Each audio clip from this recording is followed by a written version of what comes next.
Here's an exercise that we're going to engage in before we take our next break. Ranking these college duos who have been reunited at the NFL level, their impact on the 2021 season. In Cincinnati, it's Joe Burrow and Jamar Chase. Miami, Tua Tagovailoa and Jalen Waddle. Philadelphia, Jalen Hurts and Devonta Smith. And Jacksonville, Trevor Lawrence and Travis Etienne. Rank those for me, 1 through 4, impact this year. Ooh, okay. I actually think how we have it here on this graphic, I would definitely go 1-2 right there. I think I would make Trevor Lawrence and Travis Etienne 3, and Jalen Hurts and Devonta Smith 4. I think to start there with the Jalen Hurts, Devonta Smith conversation, there's just too many unknowns for me right now to buy onto that.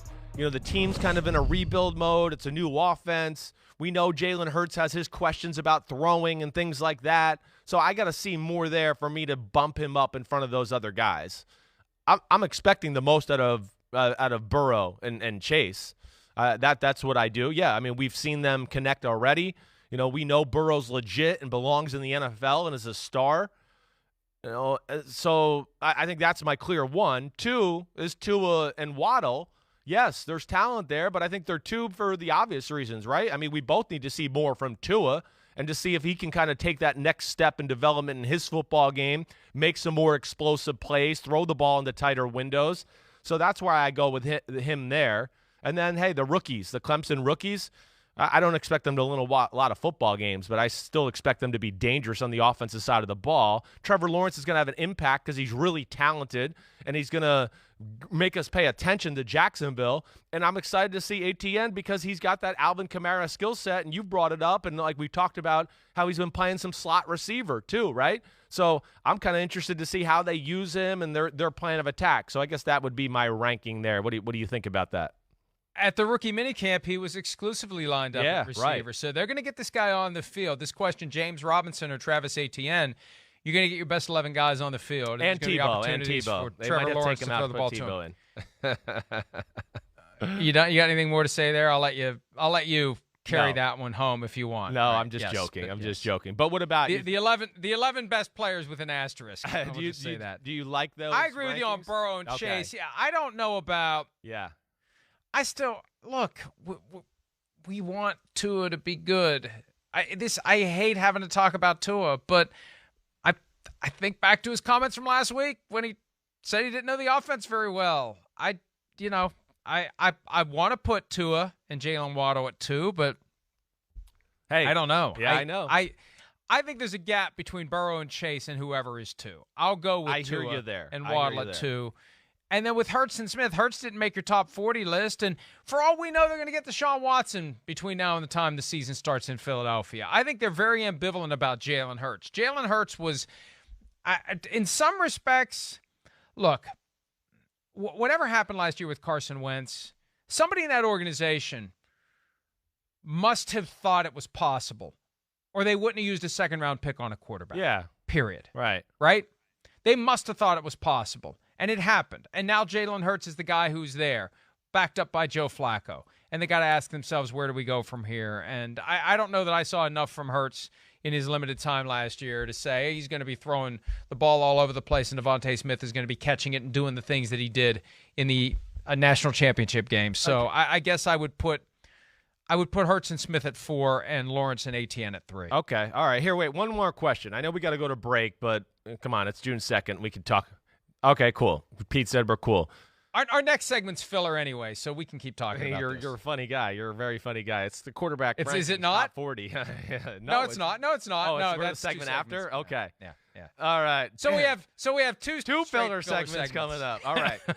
All right, I want to say this because I had a coach say this to me last week, and I wanted to bring this up to you or at least get your thoughts. You talked about Tua. We want to like Tua, right? He's charismatic. He's got that great, lovable smile. I root for him without a doubt. But, do you think because of that he got away with those comments last week? I think there's some people around football that look at it like if other rookie quarterbacks had said that or done that in the past, there had been a way bigger backlash. But because it's Tua and he's this likable guy, people were just like, oh, he'll be better this year.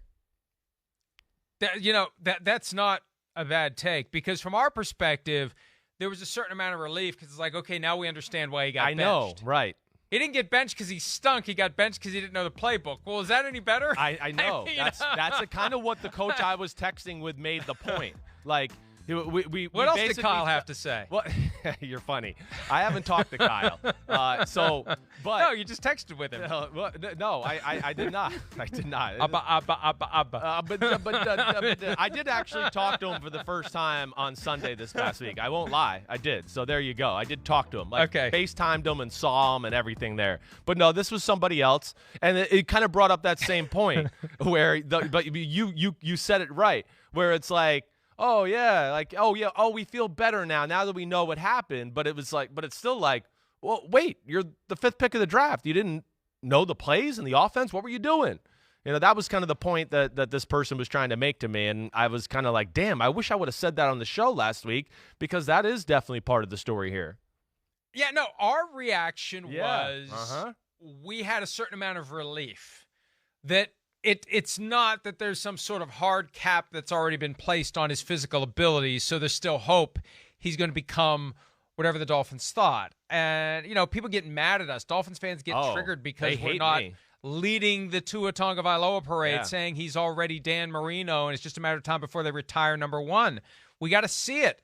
And last week's candid confession by Tua made us feel like, there's still hope. But yeah, look, it wouldn't take much time to put together a list of quarterbacks who would have been destroyed. Exactly, that's what I mean. If they said that. That's where this guy went down too. He made him. He kind of said a few guys. What if? Right. What if another guy who got benched a couple of times last year and had a rough experience in New England were to come out and say, I just didn't know the playbook very well last year? What would people say if Cam Newton made that same admission? What would listen, they say? I know. It's all we'd be talking about. It's all I think there's other rookie quarterbacks we could look at through the last 2 years to go, ooh, if that guy said that, there'd have been everybody been like, oh, he's a disaster. See what's going on here, So it just shows you sometimes perception helps the reality of the situation.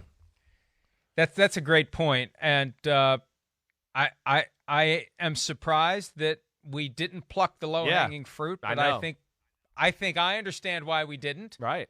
And maybe the folks out there who are watching and listening understand as well, but maybe Tua does deserve more criticism for we praised him for being so candid. I know. Because who comes out and says that? But, yeah, others wouldn't have been praised for being candid. They would have been destroyed for saying that they didn't know the playbook, regardless of how candid they were. Hi, I'm Mike Tirico, and thanks for watching.